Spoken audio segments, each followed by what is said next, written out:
El siguiente programa es financiado por la Autoridad Nacional de Televisión, con recursos del Fondo para el Desarrollo de la Televisión.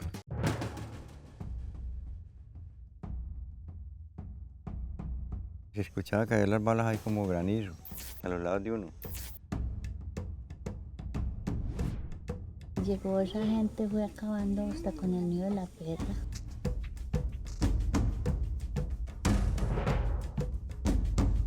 Muy doloroso porque nos tocó de salir prácticamente sin nada.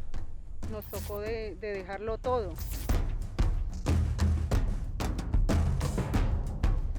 Aquí el cerdo se volvió montuno, el ganado se volvió montuno, las aves se volvieron montunas y los perros parecían lobos.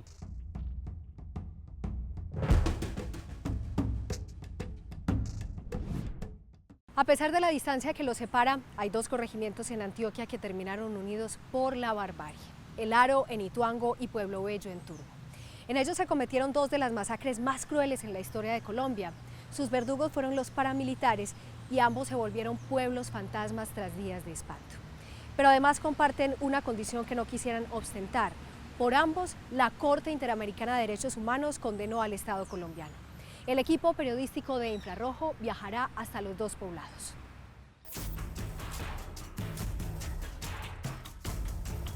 Especial, Entre el retorno y el olvido, primera parte.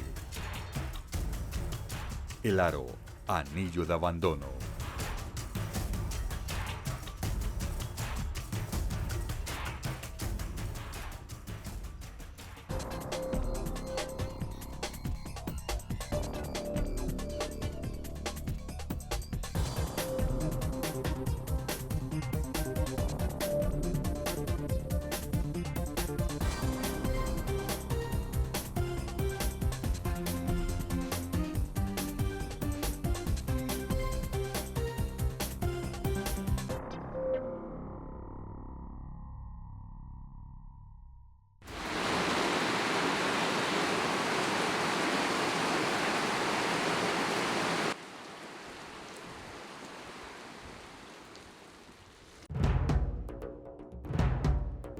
Venga a nosotros tu reino, hágase tu voluntad en la tierra como en el cielo.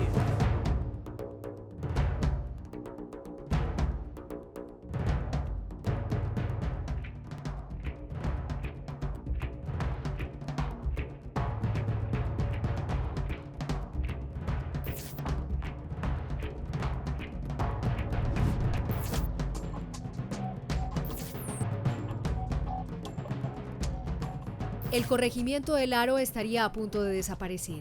Tiene tan pocos habitantes que de corregimiento podría terminar reducido a vereda. La razón: nunca pudo reponerse de la incursión paramilitar de 1997 que dejó 15 personas masacradas.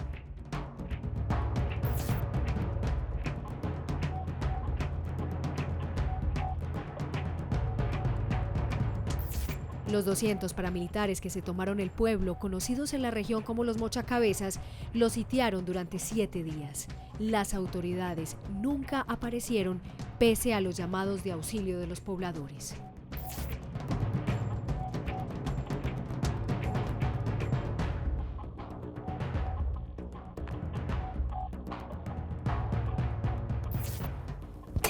Rafael Ángel Piedrahíta tiene 17 años. Cuenta que nació el día de la masacre del Aro. Fue el único que sobrevivió a la sentencia de muerte. Todavía no entiende por qué uno de los paramilitares le salvó la vida. Por milagro de Dios estoy vivo.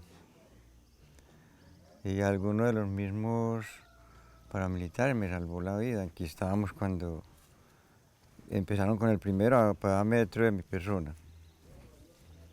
Y el segundo iba a ser yo. La toma paramilitar fue calificada como de extrema barbaridad por las torturas y mutilaciones a las que fueron sometidas las víctimas.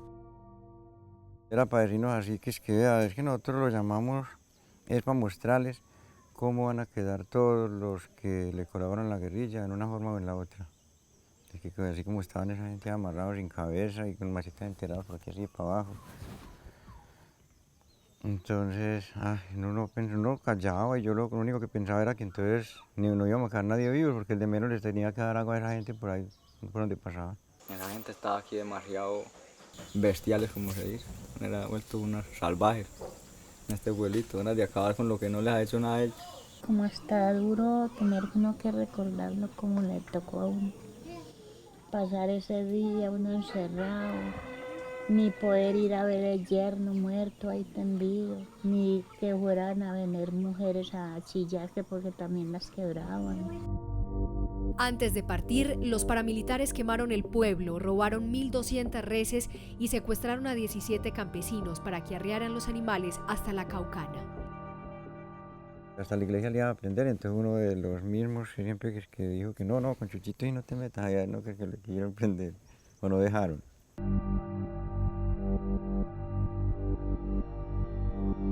Que lo digan las familias, que donde sus hijos, sus padres, sus hermanos, sus familiares han sido asesinados y han encontrado como actores de esos asesinatos a miembros de las Fuerzas Armadas en Colombia. El defensor de derechos humanos Jesús María Valle pidió varias veces protección para los habitantes de Ituango y denunció la colaboración del ejército con los grupos paramilitares en las masacres de El Aro y La Granja. 4 meses después, en febrero de 1998, fue asesinado en el centro de Medellín. Para 1997, Edgar Domínguez era fotógrafo del periódico El Tiempo. Fue uno de los primeros en llegar a El Aro en un vuelo humanitario. Era un pueblo que no solo olía a muerte, sino que llenaba hasta el último sentido de lo que es el terror y el dolor de la guerra. Esta fotografía suya le dio la vuelta al mundo. Logró retratar las infamias de la guerra. Jacinto era el primer campesino que se había atrevido a regresar después de 15 días. Nos transmitió de primera mano el dolor de lo sucedido. Todavía estaba muy latente el dolor.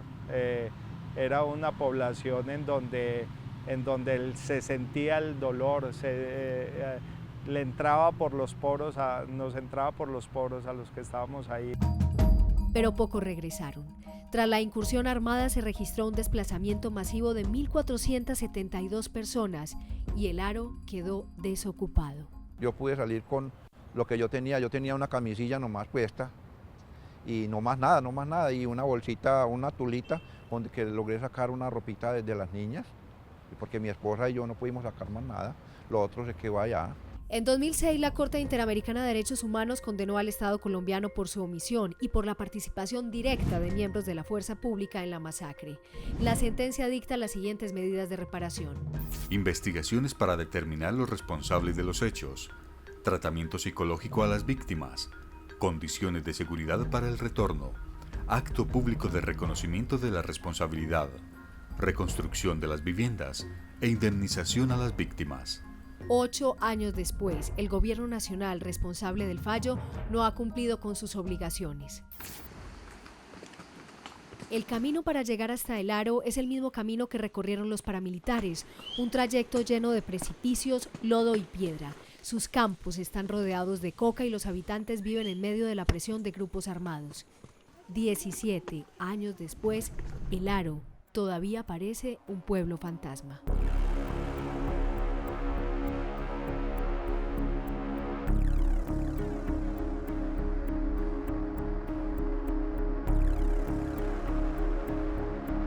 Ya regresamos.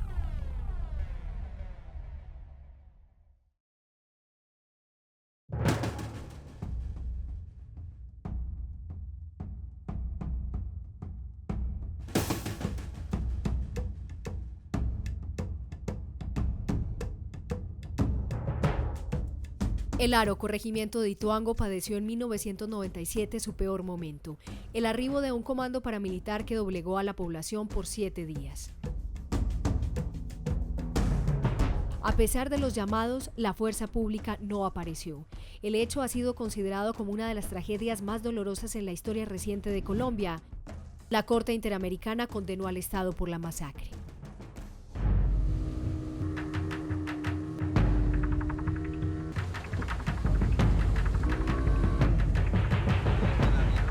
Después de 17 años, para llegar a El Aro hay que atravesar el mismo camino que transitaron los paramilitares. El periplo inicia en Puerto Valdivia. Allí se toma una chalupa o Johnson, como se le llama en la región, que surca en contracorriente las aguas del río Cauca por cerca de hora y media. Mientras la chalupa avanza, los pasajeros van descendiendo en la que parece tierra de nadie en medio de la selva.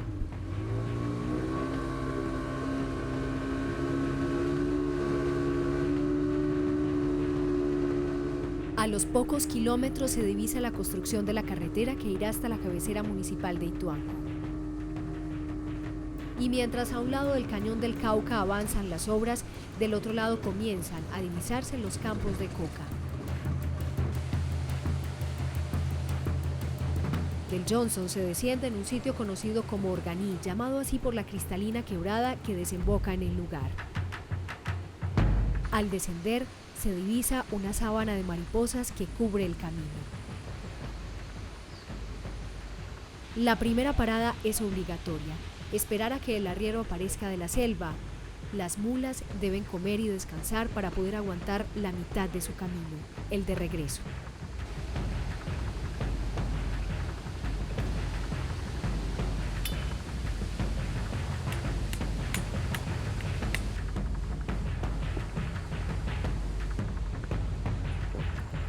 El camino de herradura no es sencillo. La mayor parte del trayecto es tan estrecho que solo cabe una mula. Muy estrecho ya. De un lado la montaña y del otro precipicios. Por momentos, la trocha se cierra tanto que termina convertida en profundos canalones llenos de lodo y piedras. El camino se vuelve un cementerio de herraduras. Son 21 afluentes de agua los que hay que atravesar entre quebradas y riachuelos.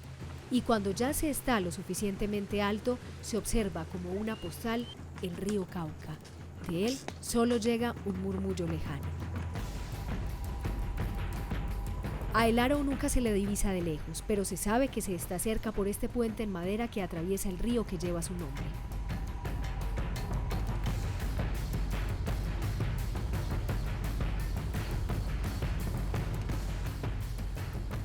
Y primero se conoce a sus muertos, y después de 5 horas en mula, aparecen las primeras viviendas de El Aro, llamado así porque está rodeado por un imponente anillo de montañas.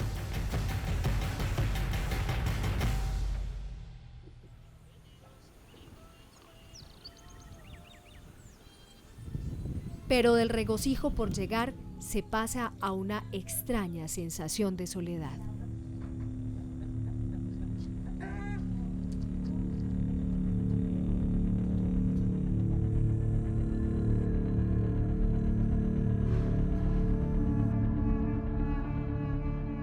El Aro se encuentra en un estado crítico, en un estado de soledad, en un estado abandonado. Desde hace 10 meses que llegué acá al Aro, en esos 10 meses se han ido, por ejemplo, 5 familias ya. Uno se para muchas veces acá en el atrio, toca esas campanas y uno espera a ver quién va a salir, por ejemplo, para la Eucaristía.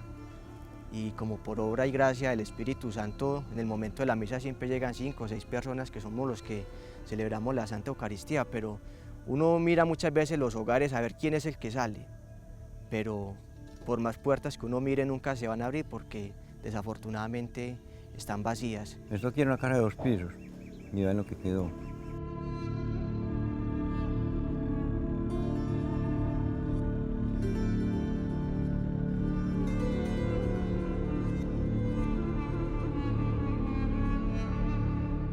Este era el comando de policía. Hoy solo quedan las ruinas abrazadas por la maleza.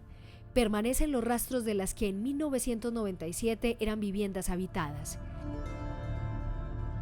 Están además las casas reconstruidas pero abandonadas y otras recién clausuradas.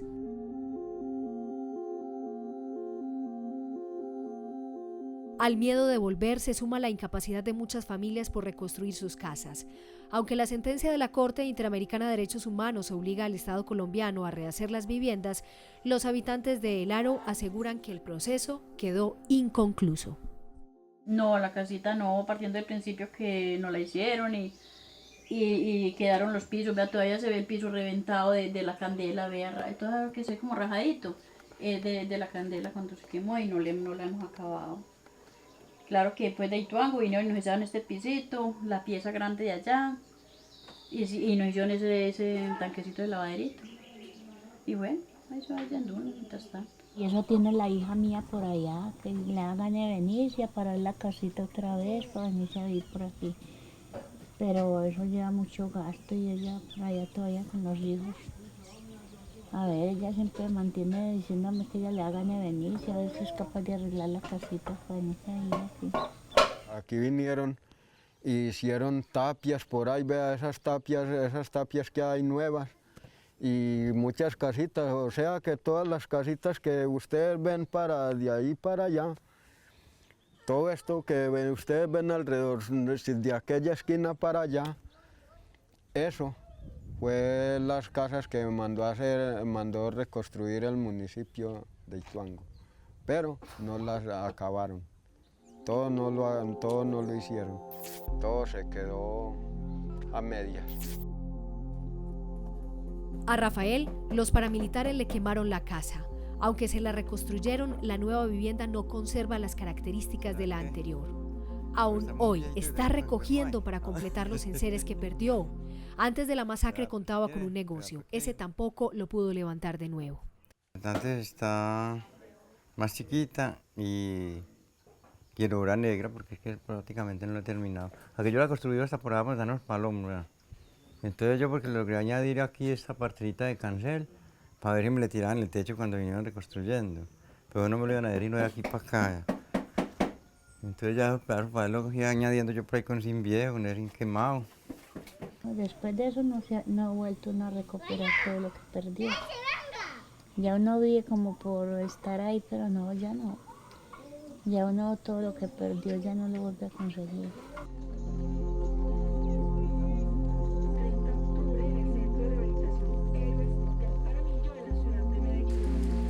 Además, los familiares de las víctimas reclaman la judicialización de la totalidad de los responsables de la masacre. Hasta el momento, solo 7 personas tienen sentencia, 6 paramilitares y un miembro del ejército. La ayuda psicológica tampoco se ha cumplido. Uno que no sabía que habían por ahí pues muertos en los pueblos, en las calles, en los rastrojos, uno andaba muy tranquilo. Hoy en día va uno a buscar bestias para ir de noche a la madrugada, y uno dice, hombre, por aquí que había un muerto. Y ya uno queda como con un drama. Yo estuve más o menos como con ganas, lo que uno dice, como con ganas de corregirle la teja, ¿sí? ¿Me entiende? Yo estuve en trastornos mentales así, eso porque yo logré ir a una EPS que entré recién venido de allá, y siempre fue poquito, pero sí, ya. Y otra de las cosas, yo con esa cuestión de allá, yo perdí mucho la memoria. Históricamente, pues hay que reconocer que ha habido un abandono del Estado a todos los niveles. El municipio ha tratado de llegar pues al poblado, a sus habitantes, especialmente pues a los que viven en el centro urbano del Laro, y a nivel del Estado central pues sí ha habido un abandono muy grande, empezando pues porque hasta el momento no se ha cumplido con el fallo de la Corte Interamericana de Derechos Humanos que condenó al Estado a restituir no solo a las víctimas directas, sino a toda la población. Infrarrojo buscó insistentemente la respuesta de la Cancillería, dependencia del Gobierno Nacional encargada de dar respuesta ante la Corte Interamericana, pero no fue posible obtenerla. No obstante, en el último seguimiento al caso que hizo el Tribunal Interamericano, se dejó claro que el gobierno solo ha cumplido parcialmente 3 de las medidas ordenadas, algunas incluso por tutela: el programa habitacional, la indemnización económica y el lugar para recordar a las personas asesinadas por los paramilitares. En el acta de la Corte se indica además que las víctimas no aceptarán las disculpas públicas del Gobierno Nacional hasta tanto éste no haya cumplido con la totalidad del resto de sus obligaciones. La Corte Interamericana de Derechos Humanos instó al Estado colombiano a construir una placa para conmemorar a las víctimas de la masacre del Laro. Y este es el monumento en el que están inscritos los nombres de las 15 personas asesinadas por los paramilitares. La placa, cercada por 4 estacones, se encuentra abandonada. A pesar de la soledad, el Laro tiene energía eléctrica, promotora de salud e institución educativa. Cerca de 33 uniformados custodian el corregimiento desde lo alto de una montaña. Pero hoy, El Aro se debate entre desaparecer o revivir con los recursos de Hidroituango, el proyecto eléctrico más grande en la historia de Colombia que se construye entre los municipios de Ituango, Briceño y Toledo. Con la obra, que plantea una vía que conectará a Ituango por Valdivia y que pasará por el Aro, se espera fortalecer el trabajo que adelanta la Gobernación de Antioquia con la Ruta Integral de Reparación a Víctimas. Nosotros tenemos que ser capaces de llegar a donde no ha llegado el Estado, donde no han llegado las oportunidades. El Aro reúne todas estas características por la violencia, por la lejanía, por la geografía, por una cantidad de condiciones, digamos, históricas.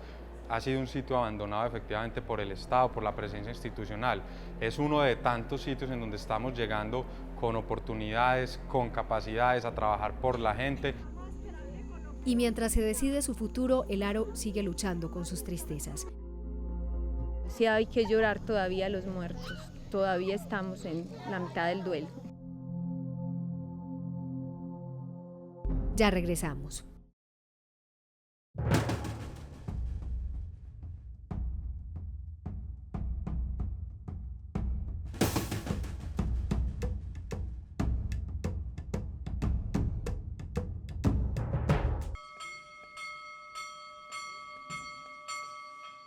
Infrarrojo está en el Aro, corregimiento de Ituango, que aún no ha podido reponerse de la incursión paramilitar de 1997. El lugar parece un pueblo fantasma y más de la mitad de las viviendas se encuentran abandonadas. Muchas de ellas conservan las cicatrices indelebles que les dejó la guerra. Esas marcas todavía están en el corazón de los familiares de las víctimas.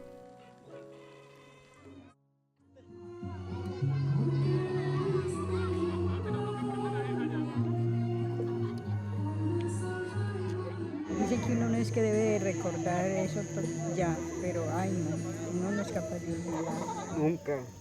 Nunca se acabará. Nunca. ¿Por qué motivo? Porque estas son heridas que no se curan, son cosas que no se acaban. Entre más uno las recuerde, más peor, más duro. Es el sufrimiento para toda la comunidad, para toda la gente. Y hacer memoria es forzarnos también incluso al dolor, porque cuando el dolor termina de salir, entonces nos abrimos a nada. Entonces sí hay que llorar todavía a los muertos, todavía estamos en la mitad del duelo. Si no las recordamos, hacemos de cuenta que sí se murieron. Si las recordamos, las tenemos vivas en nuestra comunidad. En lo alto de la montaña era el Aro un próspero pueblo. Era un caserío que se aferraba en la montaña, que era la flor que se bañaba con el rocío vital que sube del cañón del Cauca. Éramos vida, éramos esperanza y éramos pujanza. Hasta que un día, un trágico día en el que nadie quisiera volver a estar. Un día, ese día, llegaron ellos, profanaron la montaña y nos cambiaron el paisaje. El rocío mañanero se volvió hollín. Y el olor a rosas fue olor a quemado. Su podredumbre se instaló por encima, se instaló en las calles. Y hoy luchamos por quitarnos de encima ese olor a muerte. Porque me duele si me quedo, pero me muero si me voy. Por todo y a pesar de todo, mi amor, yo quiero vivir.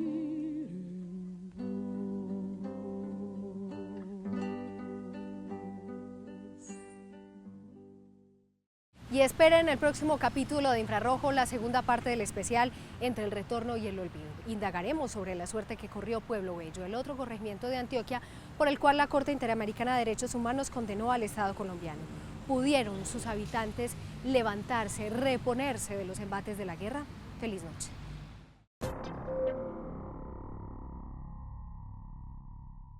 El anterior programa fue financiado por la Autoridad Nacional de Televisión, con recursos del Fondo para el Desarrollo de la Televisión.